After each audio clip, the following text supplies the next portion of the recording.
Hello everyone. आज का हमारा टॉपिक है two dimensional arrays. Two dimensional arrays multiple rows का कॉम्बिनेशन होती हैं, या ये कह लें कि टू डायमेंशनल एरेज कॉम्बिनेशन होती हैं रोज का और कॉलम्स का। तो अभी तक हम बात कर रहे थे वन डायमेंशनल एरे की, उसी तरीके से एरे हमें टू डायमेंशनल एरे मतलब कि combination of rose and columns की फैसिलिटी भी प्रोवाइड करता है। Same like one dimensional array, हम टू डायमेंशनल एरे को भी इंटीजर, कैरेक्टर या फ्लोट की तरह डिक्लेयर कर सकते हैं और उसके डेटा को किसी भी तरीके से मॉडिफाई कर सकते हैं या ऑल्टर कर सकते हैं। तो चूंकि to dimensional arrays combination of rows और कॉलम्स का होता है, इसलिए हम इसको कई बार मैट्रिक्स फॉर्म भी कहते हैं।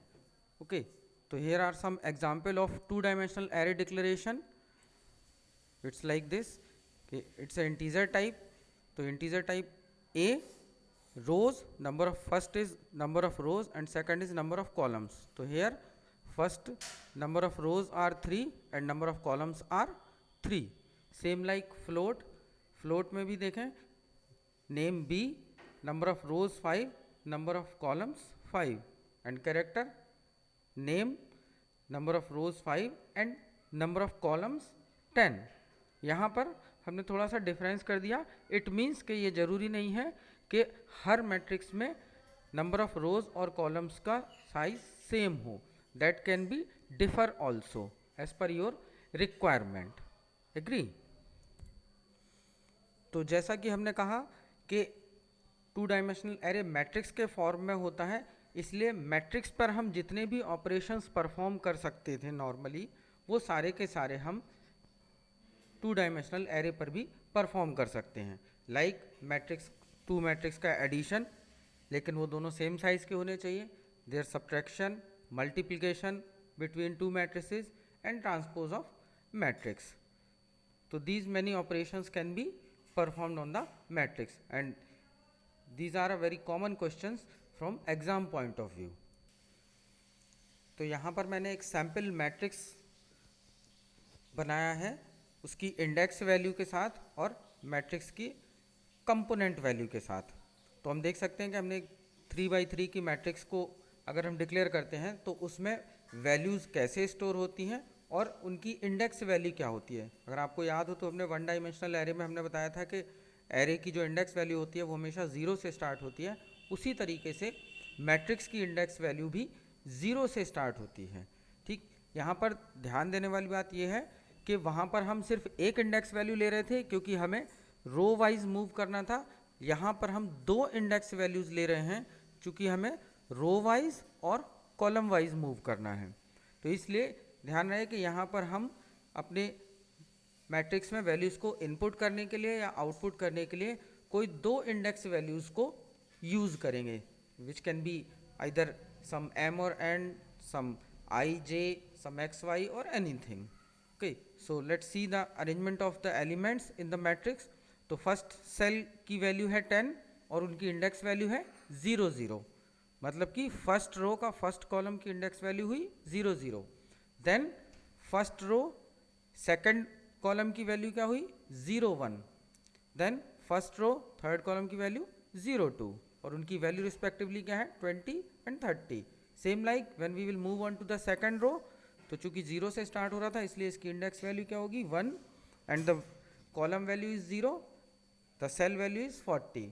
Then 1 1, then 1 2, same like third row 2 0 2 1 and 2 2 and so on. अगर आगे भी हो तो और आप ऐसे ही आगे मूव करके आगे बढ़ सकते हैं और उनकी इंडेक्स वैल्यू ऐसे ही आगे बढ़ती जाती है। क्लियर? चूंकि हम मैट्रिक्स की बात कर रहे थे इसलिए एज ए प्रोग्रामर हम मैट्रिक्स को मैट्रिक्स के फॉर्मेशन में ही देखना चाहते हैं। ठीक है, in the combination of rose and columns. But actual में जब सिस्टम इस वैल्यू को स्टोर करता है तो it always stores as a linear array. Just remember it, it can be a question of viva voce also कि जब matrix को सिस्टम स्टोर करता है तो ये same like one dimensional array ही स्टोर होता है। The reason behind that is because as we know कि एरे जब भी हम यूज़ करते हैं, जब भी हम स्टोर करते हैं, तो वो एक कंटिग्यूअस मेमोरी एलोकेशन में स्टोर होता जाता है। तो the same array, same matrix has been represented in linear format, जो कि सिस्टम में स्टोर होता है। That is something like this कि द इनिशियल वैल्यू और the first element with index value 0 0 0 1 0 2 1 0 1 1 1 2 and so on. तो आगे जितने भी एलिमेंट्स होंगे वो लीनियरली ही सिस्टम में स्टोर होंगे, ना कि के एक्चुअल मैट्रिक्स फॉर्म में जिसमें कि हम प्रोग्राम में देख पा रहे हैं। तो ये चीज़ हमें ध्यान रखनी चाहिए और ये एक इम्पॉर्टेंट क्वेश्चन हो सकता है।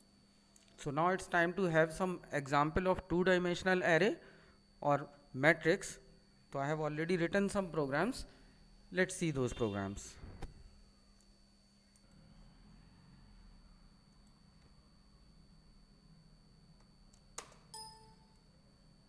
तो यहाँ पे मैंने एक सैम्पल प्रोग्राम लिखा हुआ है और this simple program is for just inputting the input and output the value in a matrix in the form of matrix also.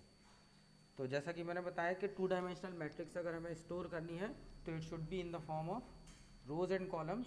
So I have declared a matrix with name mat where the number of rows are 3 and number of columns are 3 और 2 index values ली मैंने I और J, ठीक। Then input the values. तो वहाँ पर हम एक loop use कर रहे थे, यहाँ पर हम 2 लूप यूज़ करेंगे क्योंकि हमारे पास 2 वैल्यूज हैं। तो for sum I is equals to 0 2 I should be less than 3 I plus plus, then for sum J is equals to 0 2 J should be less than 3 and J plus plus. scanf %d ampersand mat I and J, ठीक, क्योंकि वो दोनों index को consider करने वाला है। Then हमने values input कर ली and then the same way we will output the values. तो हमने फिर से 2 लूप यूज़ करे और हमने उनकी वैल्यूज़ को आउटपुट करा। तो let's see the output of this program. तो आई एम कंपाइलिंग इट। तो नाउ input the values,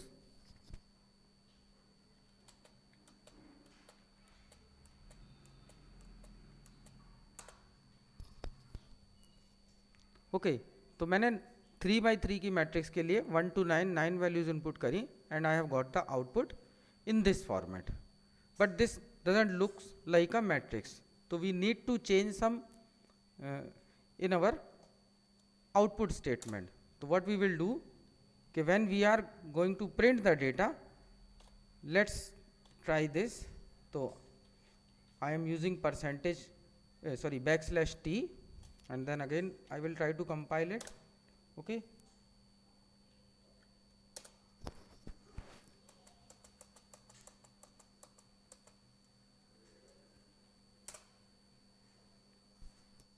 तो अब थोड़ा सा हमारे डेटास जो हमने वैल्यूज इनपुट करी थी वो थोड़ी डिफरेंट लुक में आ गई, लेकिन अभी भी वो मैट्रिक्स फॉर्मेट में नहीं है। तो let's understand the execution of this loop for 2 dimensional array and then we will see कि how we can print a 2D array in the form of matrix. So here we can see that the initial value of I is 0 and the initial value of J is 0. Okay. तो first value जो भी हम input करने वाले हैं या output करने वाले हैं वो किस लोकेशन की होगी, 0 एंड 0 की। चूंकि ये इंटरनल लूप था इसलिए अब J की वैल्यू क्या होगी, +1 1। तो next index value will be 0 and 1। तो नेक्स्ट वैल्यू आउटपुट होगी वो किसकी होगी, 0 और 1 लोकेशन की। Then J will increase and J will become 2। तो अब जो वैल्यू आउटपुट होगी वो किस इंडेक्स की होगी, 0 एंड 2 की। तो इस तरीके से हम फर्स्ट रो की वैल्यूज को आउटपुट करेंगे। Agree? Just try to understand it कि हमने फर्स्ट रो की वैल्यूज को आउटपुट कर दिया। अब J की वैल्यू हो जाएगी 3 और जैसे ही J की वैल्यू 3 होगी तो क्या होगा, ये कंडीशन फॉल्स हो जाएगी और हम इस लूप के बाहर आ जाएंगे। तो जैसे ही हम लूप के बाहर आ जाएंगे तो I की वैल्यू अभी 0 थी, अब हो जानी चाहिए 1।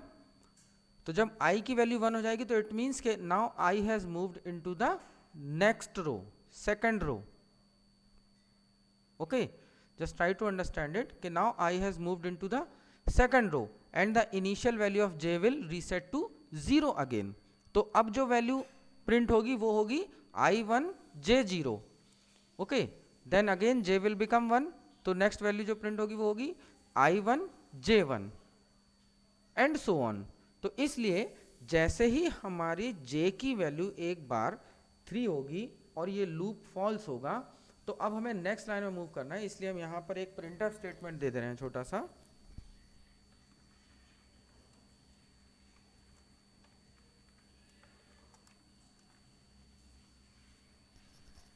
और अब देखते हैं कि हमारे प्रोग्राम के आउटपुट पर क्या इंपैक्ट पड़ता है।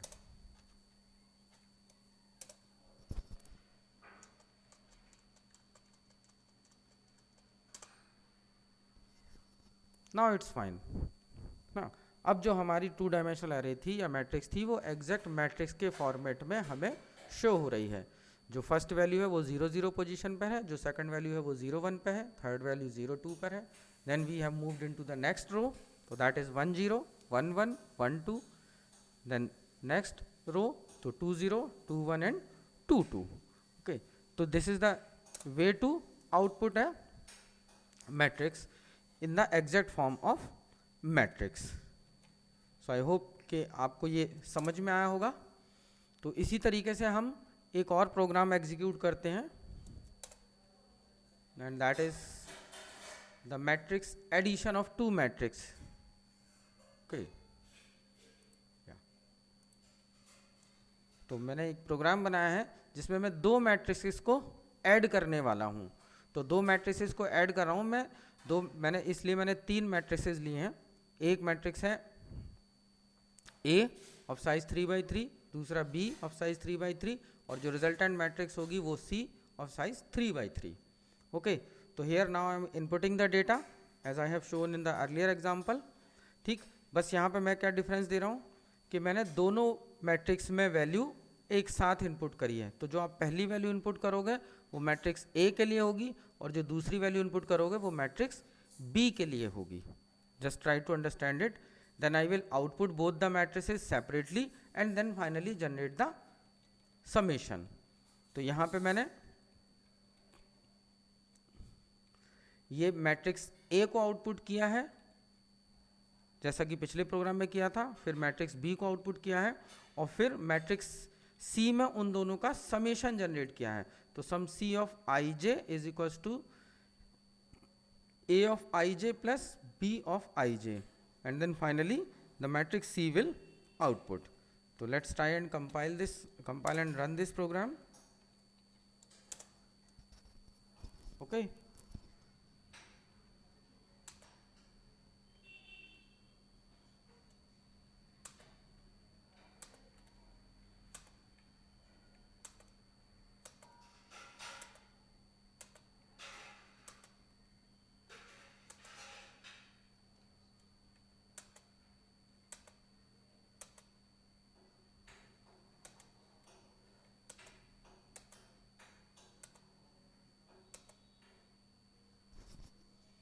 so as you can see that I have input the values in some such manner कि सभी का समेशन, सारे सेल्स का समेशन 11 आया है।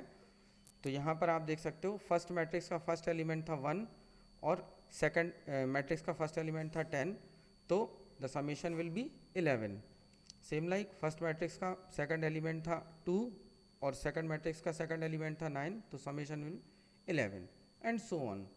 तो in this way we can perform the various operations on the matrix. I hope कि आपको ये समझ में आया होगा।